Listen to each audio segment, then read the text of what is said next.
வீரதேவன் கோட்டை கதையின் தொடர்ச்சி. தென்றல் குளுமையாக வீசிக்கொண்டிருந்தது.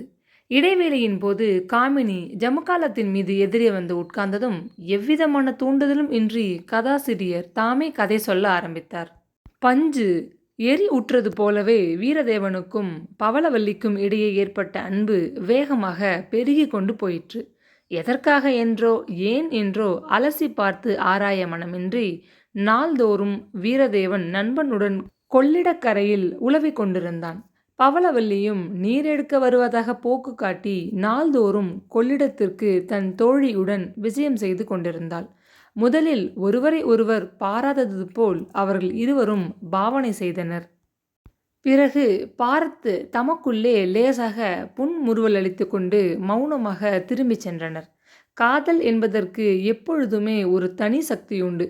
காதல் கொண்ட இரு உள்ளங்களும் ஒன்றை ஒன்று உணர்ந்து கொண்டதும் உள்ளத்தில் குமுறி கொந்தளிக்கும் உணர்ச்சிகளை மெல்ல வெளியே பரஸ்பரம் தெரிவித்து கொள்ள ஒரு தனிப்பட்ட துணிச்சல் தானாகவே ஏற்பட்டுவிடும்.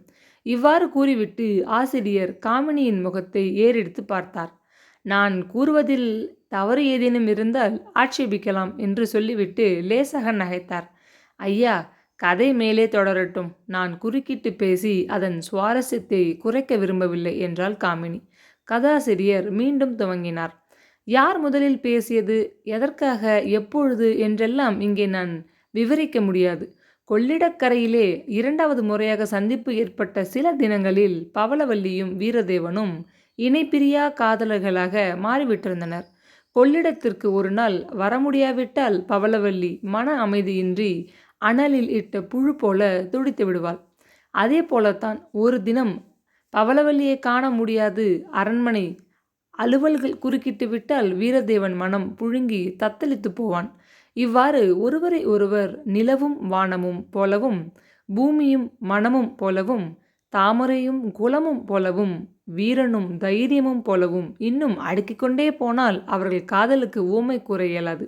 இவ்வாறு ஒருவரை ஒருவர் உயிரினும் மேலாக நேசித்து அன்பு கொண்டிருந்தனர். ஆனால் இதில் ஒரு விந்தை இருந்தது.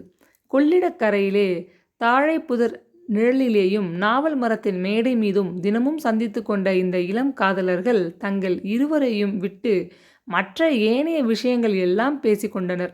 பாண்டிய நாட்டின் வறுமையையும் நாகரிகத்தையும் அழகையும் விவரித்து பிரமிப்பு ஏற்படும் வகையில் வர்ணனை செய்து மகிழ்ந்தாள் பவளவல்லி. சோழ நாட்டின் செழுமையையும் வளமையையும் அவளுக்கு அறிமுகம் செய்துவிட்டு ஆனந்தம் அடைந்தான் அந்த அழகன். பவளவல்லி சுந்தரதேவன் என்று முறையே தாங்கள் பெயர்களை மட்டும் இருவரும் தெரிந்து கொண்டிருந்தனர். யுகம் நிமிஷமாக வேகமாக காலம் உருண்டோடி கொண்டிருந்த காதல் உலகிலே உலவிக் கொண்டிருந்த அந்த இரு இளம் காதலர்களுக்கு தங்கள் நாட்டையும் தங்களையும் பற்றி பேசி முடிக்கவே பொழுது போதவில்லை. மேலும் தங்களை தவிர மற்றவர்களை பற்றி பேசி அறிந்து கொள்ள அவசியம் இருந்ததாகவும் அவர்கள் கருதவில்லை.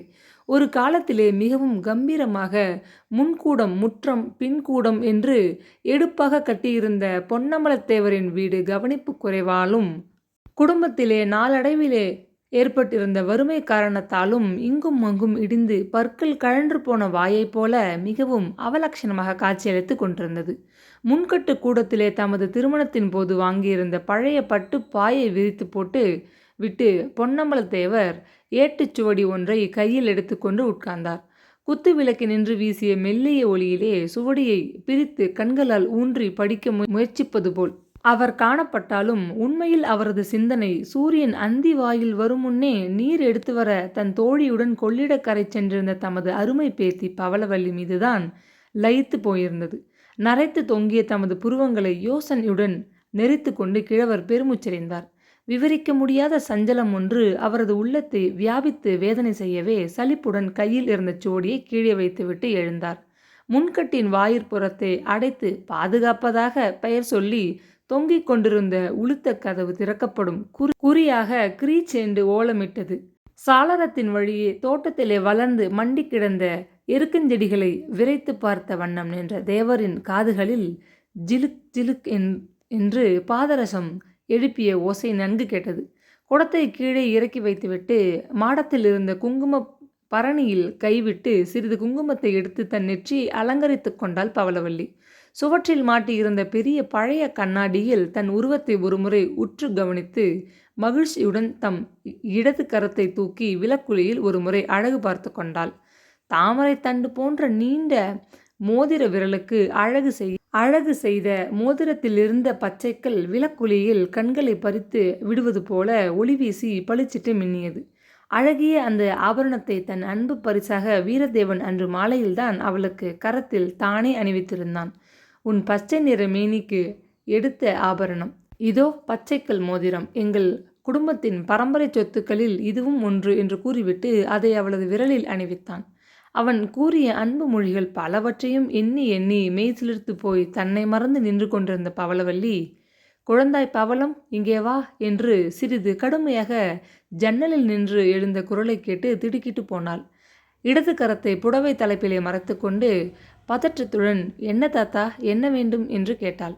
ஒன்றுமில்லை, இப்படி அருகில் வா, உன்னிடம் ஒன்று முக்கியமாக சொல்ல வேண்டும் என்று உத்தரவிட்ட பொன்னம்பலத்தேவர் சாரளத்தில் நின்று திரும்பிச் சென்று தொங்கிக் கொண்டிருந்த பழைய ஊஞ்சல் பலகை மீது அமர்ந்து கொண்டார். கம்பிகளை பிடித்தபடி சாய்ந்து கொண்டு அருகிலே வந்து நின்ற பவளவல்லிக்கு உள்ளே கவிழ்ந்திருந்த இருளில் அவரது முகபாவம் சரியாக விளங்கவில்லை. ஆனால் அவர் கோபாவேசமாக இருக்கிறார் என்று மட்டும் விளங்கியது. நரைத்து தொங்கிய தமது மீசையை இடது கரத்தினால் ஒரு முறை தடவி கொடுத்து கொண்டு கிழவர் தொண்டையை கனைத்தார். பிறகு அவள் பக்கம் திரும்பி, ஏனம்மா பவளம், சூரியன் அஸ்தமிக்கும் வரையில் கொள்ளிடக்கரையில் என்ன செய்து கொண்டிருந்தீர்கள் என்று சினம் மேலோங்கிய குரலில் அதட்டி கேட்டார். பவளவல்லியின் முகம் சிவந்தது, நெஞ்சு பதறியது. ஒரு கணம் என்ன பதில் கூறுவதென்று விளங்காது திகைத்து நின்றாள். கொள்ளிடக்கரையிலே உட்கார்ந்து கதை பேசுவதிலே எங்களுக்கு பொழுது போவதே தெரியவில்லை தாத்தா.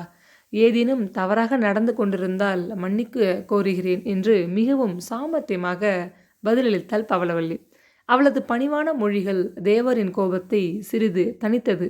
குழந்தாய், தாய்க்கு ஒரே மகளாக செல்லமாக வளர்க்கப்பட்டதனால் உலகப்போக்கே உனக்கு சரிவர இன்னும் விளங்கிய பாடில்லை. உன்னையொத்த இளம் பெண்கள் கொள்ளிடக்கரையில் அகால வேலைகளில் காணப்படுவது பெரும் தவறாகும். மேலும் இந்த நாட்டை நீ வளர்ந்து வாழ்ந்த பாண்டிய தேசம் போல் எண்ணுவதற்கில்லை. சமீப காலத்திலே பலவித காரணங்களால் இந்த நாடு வெகுவாக கெட்டு போயிருக்கிறது. யாரையும் நம்புவதற்கில்லாது நிலைமை மோசமாகிவிட்டிருப்பதால் நீ நதிக்கரையிலிருந்து திரும்பி வர அதிக பொழுதாதனால் எனக்கு பல விதமான ஐயங்கள் தோன்றுகின்றன. நான் சஞ்சலப்படுவது மிகவும் இயற்கையே அல்லவா?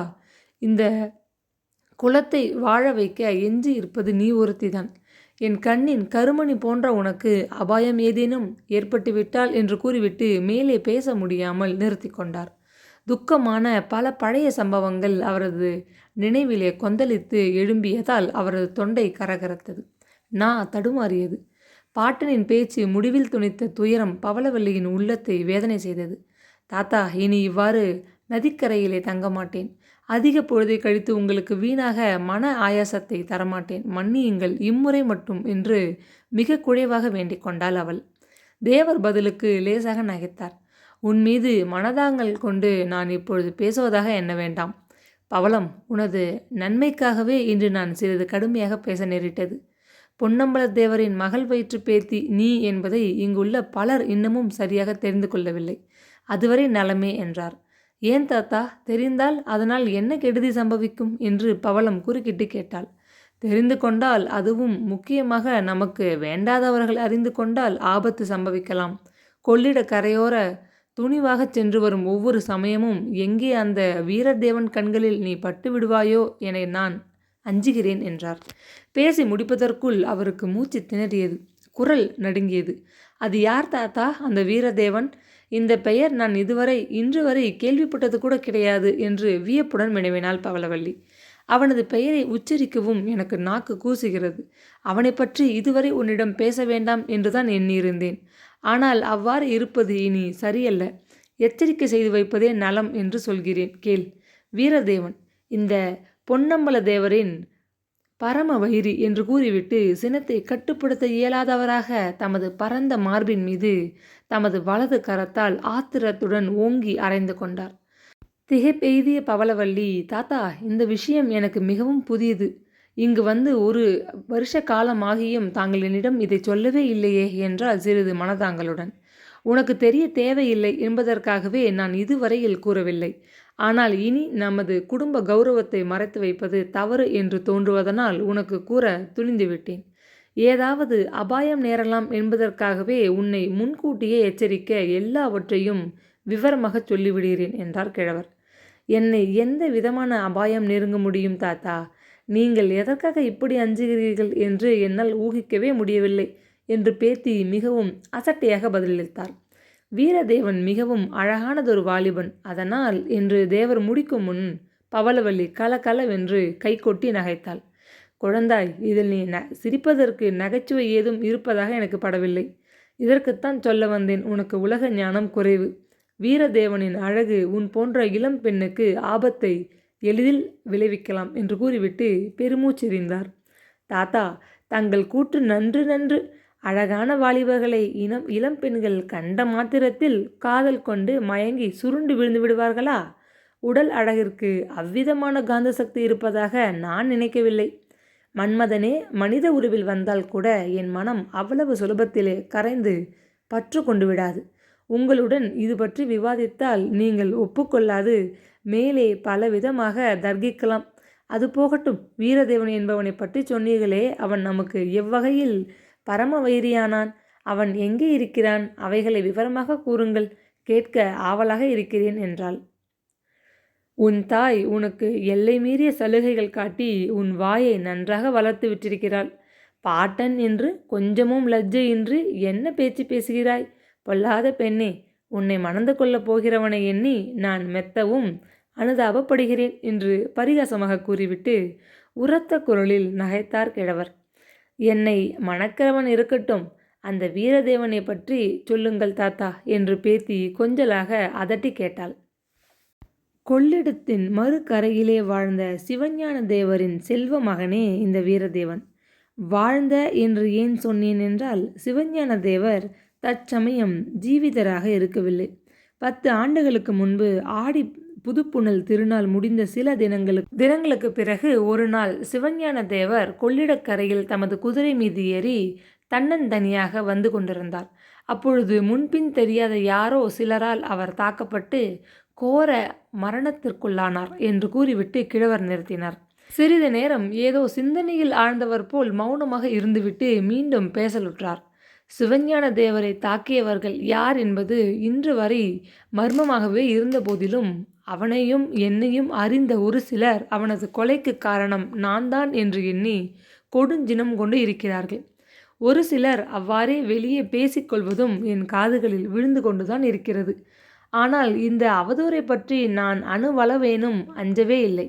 என்னுடைய வருத்தம் எல்லாம் அந்த கிராதகன் சிவஞான தேவனின் தலையை என் வாளால் வீசி கீழே உருட்டு சந்தர்ப்பம் இல்லாது போயிற்று என்பதுதான். உன் மாமனும் மாமியும் படுகொலை அடைந்து போன அன்றைய தினம் புத்திர சோகத்தினால் கொந்தளித்த என் உள்ளம் ஒரு சபதத்தை மேற்கொண்டது. சிவஞான தேவனது சிரத்தை இந்த கையினாலேயே சேதித்து பெருகும் உதிரத்தை மார்பில் பூசிக்கொண்டு கொதிக்கும் என் உள்ளத்தை சாந்திப்படுத்தி கொள்ளவேன் என்று நம் குலதெய்வம் திருவரங்கன் முன்பு நான் சபதம் எடுத்துக்கொண்டேன். அந்த சந்தர்ப்பத்திற்காக ஒவ்வொரு கணமும் காத்திருந்தேன். ஆனால் எவனோ முன்பின் அறியாத அந்நியன் ஒருவன் என்னை முந்திக் கொண்டு விட்டான். ஆனால் அதனால் காரியம் ஒன்றும் வீணாகிவிடவில்லை. அந்த கிராதகன் வழிவந்த செல்வ மகன் வீரதேவன் இருக்கிறானே, எனது பழியை அவனது உதிரத்திலே தீர்த்து கொள்வேன். இந்த வறுமையும் வயோதிகமும் எனது வலிமையையோ அல்லது கடுஞ்சினத்தையோ அசைத்துவிட முடியாது. நிச்சயம் நிச்சயம் என்று கூறிவிட்டு கோபத்துடன் பற்களை நரநரவென்று கடித்தார். பவளவல்லியின் நெஞ்சம் பதறியது. ஏதோ பதில் பேச நினைத்தாள். ஆனால் வார்த்தைகள் ஏதும் நெஞ்சு நின்று எழும்ப மறுத்தன. கிழவர் மீண்டும் தொடர்ந்தார் போல பேசலுற்றார். சிவஞான தேவர் மனைவி மங்களாம்பிகை இருக்கிறாளே, அவள் பெண்ணாக பிறந்த ஒரு பேய், அரக்கி. கணவன் மரணமடைந்த அன்றைய தினம் அந்த அரக்கி என்ன செய்தால் தெரியுமா? பூமியில் படிந்து கிடந்த உதிரத்தை அள்ளி முகத்திலே பூசிக்கொண்டு பழிக்கு பழி, வஞ்சத்திற்கு வஞ்சம் நான் தீர்க்காவிடில் சிவஞான தேவனின் மனைவியே இல்லை. என் கணவரின் ஆறுயிரை அள்ளி குடித்த கிழப்புலி பொன்னம்பல தேவரது தலையை என் காலடியில் போட்டு மிதித்த பின்புதான் இந்த மங்கள நாணை அகற்றுவேன் என்று வீறிவிட்டு கத்தி ஆர்ப்பரித்தாளாம். அவள் அவ்வாறு செய்ய இந்த பொன்னம்பல தேவர் தம் தலையை நீட்டிக்கொண்டு, கைகளை பூக்கொய்ய விட்டு வாளா இருந்து விட மாட்டேன், கிழப்புலி என்றாலும் வலிமை குன்றாத புலி என்பதை விரைவில் காட்ட சந்தர்ப்பத்தை எதிர்நோக்கி காத்திருக்கிறேன். என் மகனையும் மருமகளையும் கொன்று தீர்த்த அந்த பழிக்கு பழி தீர்க்க நான் காத்திருக்கையிலே கத்தியை கையால் தொட்டும் பார்த்திராத பேதை பெண்மணி ஒருத்தி என் மீது அவ்வஞ்சகம் கூறுவது? விரைவிலே அந்த அரக்கி தன் அருமை மகனது உயிரற்ற உடல் மீது விழுந்து அரற்றி புலம்பி அழுது ஆர்ப்பரிக்கப் போகிறாள் பார் என்று கூறிவிட்டு பேச்சை நிறுத்தினார். பவளவல்லி திக்பிரமையுடன் சிலை போல் மௌனமாக நின்று கொண்டிருந்ததை கண்டதும் கிழவர் மீண்டும் பேச ஆரம்பித்தார். உன் மாமன் பாண்டித்துரைக்கும் சிவஞான தேவருக்கும் இடையே நீண்ட நாட்களாக பகை ஏற்பட்டிருந்தது. கொள்ளிடத்தின் இரு கரைகளிலும் வசித்த இந்த இரு தேவர்களும் ஒரு காலத்திலே நெருங்கி நண்பர்களாக இருந்தனர் என்றால் நீ அதிசயிக்கலாம். ஆமாம், மிகவும் நெருங்கி நண்பர்களாக பழகிய இருவரும் முடிவில் விஷம் போல் ஒருவரை ஒருவர் வெறுத்து விரோதம் பூண்டனர். அவர்களது பகைக்கு காரணம் ஒரு பெண். கொள்ளிடத்தின் இக்கரையில் மேற்கே உள்ள ஒரு கிராமத்து சிவன் கோவிலுக்கு பணிபுரிந்து வந்த பரத்தை சொக்கநாயகி என்பவள் மோகினி உருவமாக வந்த ஒரு பிசாசு என்பது என் கருத்து. கோயில் திருவிழா ஒன்றிற்கு நண்பர்கள் இருவரும் ஒன்றாக சென்றிருந்த சமயம் இருவரின் கருத்தையும் சொக்கநாயகியின் எழில் கவர்ந்து விட்டது. அவளை தமது அபிமான பெண்மணியாக ஆக்கிக் கொள்வதில் நண்பர்கள் இருவருக்குள்ளேயும் பலத்த போட்டி ஏற்பட்டது. உன் மாமன் பாண்டித்துரை தேவன் பெயருக்கேற்ற வண்ணம் பார்வைக்கு வசீகரமான தோற்றம் கொண்டவன், கல்வி அறிவிலும் மிகுந்தவன், பேச்சிலும் மெத்தவும் சாமர்த்தியமானவன். சிவஞான தேவரை பற்றி ஏதும் சொல்வதற்கில்லை. எரிகின்ற கொல்லியை பிடுங்கி நீர் வார்த்து எடுத்தது போன்ற கரிய மேனியும் சிவந்த கண்களும் அவனது முறுக்கிய நீண்ட மீசையும் கொள்ளிடத்து காட்டேரி போலத்தான் இருந்தான். சொக்கநாயகியின் இள உள்ளம் அழகும் கம்பீரமும் அறிவும் மிகுந்த பாண்டித்துரை தேவரிடம் லயித்து போனது வியப்பில்லை. பரத்தை மகள் ஒருத்தியால் ஏற்பட்ட விரோதத்தில் இரு குடும்பத்திற்கிடையேயும் எழுந்த பூசல்கள் கணக்கில் அடங்கா. சொக்கநாயகியின் தொடர்பு ஏற்பட்டு 4 ஆண்டுகள் முடிந்த பின்பு ஒரு தினம் நம் உறவினர் ஒருவர் வீட்டு திருமணத்திற்காக உன் மாமனும் மாமியும் கிளம்பினார்கள். அன்று ஏனோ என் மனம் காரணமற்று கலக்கமுற்றது. புறப்படும் முன் உன் மாமனுக்கு நான் மெதுவாக 2 வார்த்தைகள் எச்சரிக்கை செய்து வைத்தேன். திருமண நிகழ்ச்சியிலே கலந்து கொண்டு உன் மாமன் அன்றிரவே ஊருக்கு திரும்பினான். உன் மாமி பருவவர்தினி அப்போது பூரண கர்ப்பிணியாக இருந்தாள். கொள்ளிடக்கரையிலே மரங்கள் நெருங்கிய பாதை மீது பெட்டி வண்டி வந்த பொழுது எங்கிருந்தோ ஒரு பயங்கரமான கூக்குரல் எழுந்தது. அதை கேட்டு திகிலுடன் பர்வதவர்தினி கிரீச் என்று அலறிவிட்டாள். மரங்களின் பின்னால் மறைவாக இருந்த யார் என்று தெரியாத பல முரடர்கள் திடீரென்று பாய்ந்து வண்டியை சூழ்ந்து கொண்டனர். வண்டி முகப்பில் இருந்த விளக்கை ஒருவன் தன் கைத்தடியால் ஓங்கி ஒரு அடி போட்டான். விளக்கு உடைந்து அணைந்து எங்கும் இருள் சூழ்ந்து கொண்டு விடவே கூடச் சென்ற நம் ஆட்களுக்கு என்ன நடந்தது என்றே தெரியாது. தப்பி வந்த வண்டி ஓட்டி கொண்டு வந்த துர்ச்செய்தியை கேட்டு பதைத்து ஆட்களுடன் நான் அந்த ஸ்தலத்திற்கு விரைந்து சென்றேன். அன்று காலையில் அங்கு கண்ட கோர காட்சியை என் வாழ்நாள் முழுவதும் மறக்கவே முடியாது. உன் மாமனும் பூரண கர்ப்பிணியான உன் மாமியும் படுகொலை செய்யப்பட்டிருந்தனர். புழுதி மீது இரத்தம் படிந்த அவர்களது ஆடைகள் மட்டுமே கிழிந்து சின்ன பின்னமாகி கிடந்தன. கொலை செய்த பாதகர்கள் அவர்களது உடலை எங்கேயோ கொள்ளிடத்து மணலில் புதைத்து மூடிவிட்டிருந்தனர். கூடச் சென்றிருந்த நமது ஆட்களில் பலர் படுகாயமுற்று நினைவின்றி குற்றுயிராக கிடந்தனர். சிவஞான தேவர் மீது எனக்கு சந்தேகம் இருந்தபோதிலும் இப்படுகொலை கொள்ளையர்களால் ஏற்பட்டிருக்கலாம் என்று முதலில் நான் ஐயுற்றேன். ஆனால் சில மாதங்களில் எனது ஐயப்பாடு விரைவில் தெளிந்து போயிற்று. உன் மாமன் தன் கழுத்திலே பூண்டிருந்த முத்து மாலைகளும் உன் மாமியின் மேனியிலே அணிந்திருந்த ஆபரணங்கள் பலவும் சிவஞான தேவரின் வசம் இருந்தன. அவைகளில் சிலவற்றை இங்குள்ள ஒரு பொற்கொள்ளனிடம் குறைந்த விலைக்கு விற்றிருந்தாள். நமது வீட்டு நகைகளுக்கு ஒரு அடையாளம் உண்டு. அவைகளில் பின்புறத்திலே மச்சத்தின் சின்னம் பொறிக்கப்பட்டிருக்கும் என்று கூறிவிட்டு நிறுத்தினார்.